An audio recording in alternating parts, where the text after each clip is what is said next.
Assalamualaikum warahmatullahi wabarakatuh. Salam guru penggerak.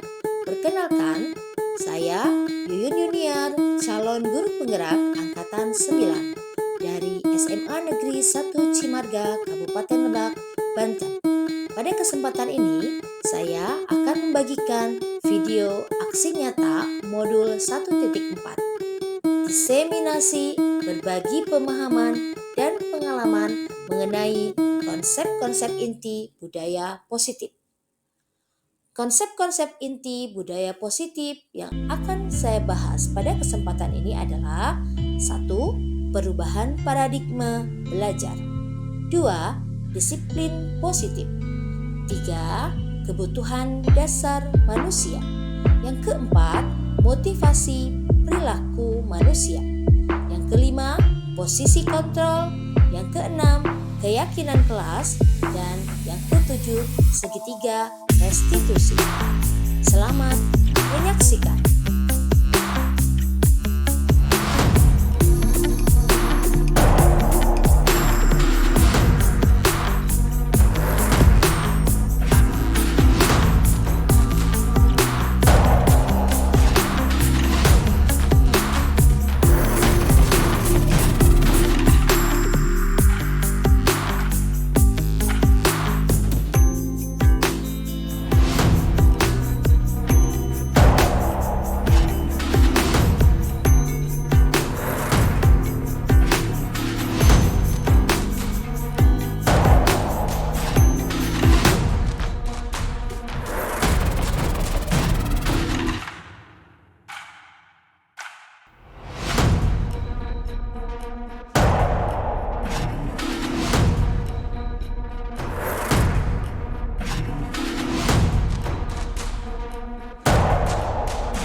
Kegiatan diseminasi berbagi pemahaman dan pengalaman mengenai konsep budaya positif di SMA Negeri 1 Cimarga yang merupakan tugas dari calon guru penggerak angkatan ke-9.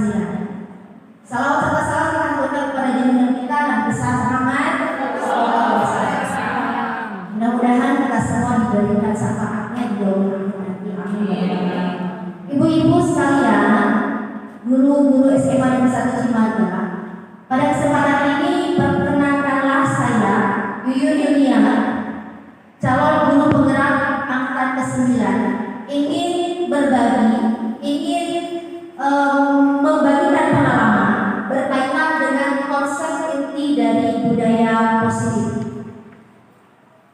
Untuk itu, mari kita awali dengan baca basmalah. Bismillahirrahmanirrahim.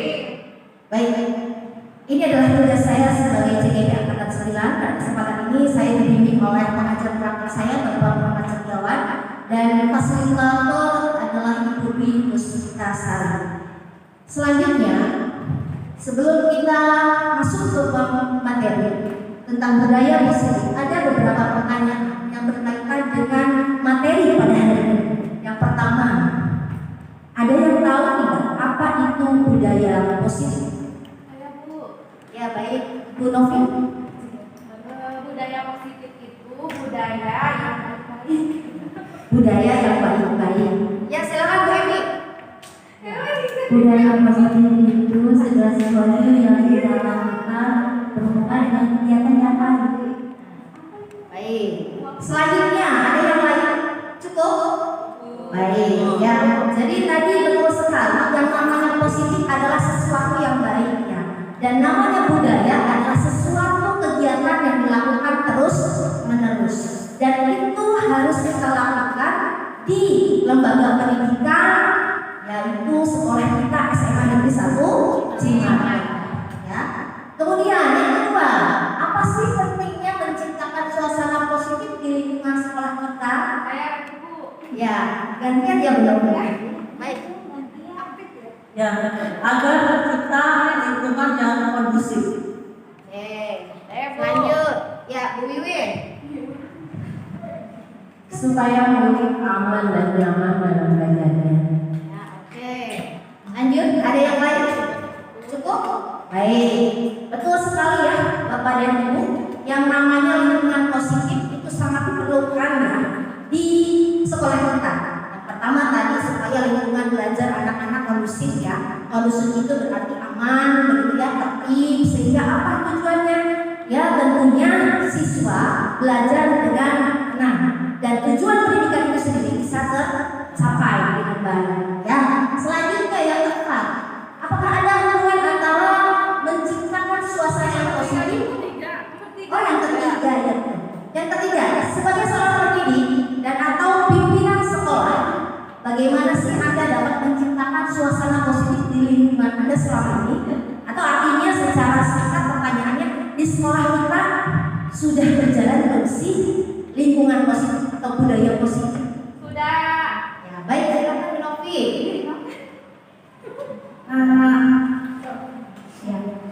Ibu, yang pertama saya mau mengucapkan dulu saya kangen dengan perkataan Bu Yuyun kalau di depan. Udah lama nggak mendengarkan suara Bu Yuyun. Bagaimana kami di sekolah menciptakan suasana positif di lingkungan sekolah kami. Alhamdulillah sudah tercipta kegiatan-kegiatan positif di sekolah kami. Yang pertama itu yang sering kita lakukan itu sambut siswa. Itu kita menyambut siswa dengan ramah gitu ya, dengan mencontohkan kalau kita tuh bisa datang lebih pagi dan bisa menyapa, bisa tersenyum sambil kita melihat siswa-siswi kita datang ke sekolah. Dan yang kedua kita juga ada kegiatan di hari Jumat pembiasaan, itu juga kegiatan yang positif. Ya pokoknya sekolah kita bagaimana membuat anak-anak itu happy dan nyaman di sekolah. Itu saja mungkin Bu Haji. Baik, terima kasih Bu. Bisa ditambahkan lagi? Ada Bu Darin? Enggak ada. Bisa maju Ibu? Mohon maaf, ini kabelnya agak pendek.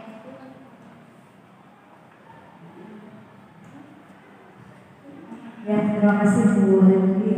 Menciptakan budaya positif itu kan biasa dengan memberikan suasana kelas yang positif ya. Salah satu menciptakan suasana positif itu adalah dengan membentuk kesepakatan kelas ya. Ada peraturan kelas dan sebagainya. Mungkin itu aja sih tambahannya yang perlu. Terima kasih. Asik Bu. Terima kasih Bu Darin, Bu Novi. Cukup ya Bapak dan Ibu ya.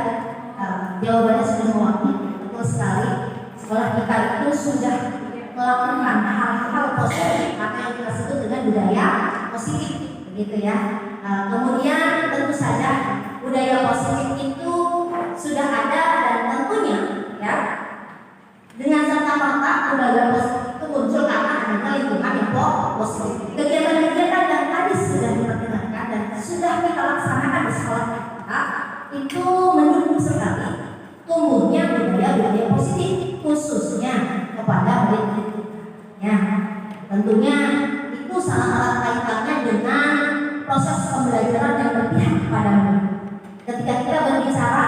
pembelajaran yang berpihak pada murid, berarti kita berbicara tentang apa sih kebutuhan murid. Nah, kalau misalkan kita berbicara kebutuhan murid sebelum murid itu belajar, tentunya yang pertama adalah mereka butuh kelas lingkungan yang nyaman, aman, dan tentram. Dengan budaya positif itu semua akan terwujud seperti itu.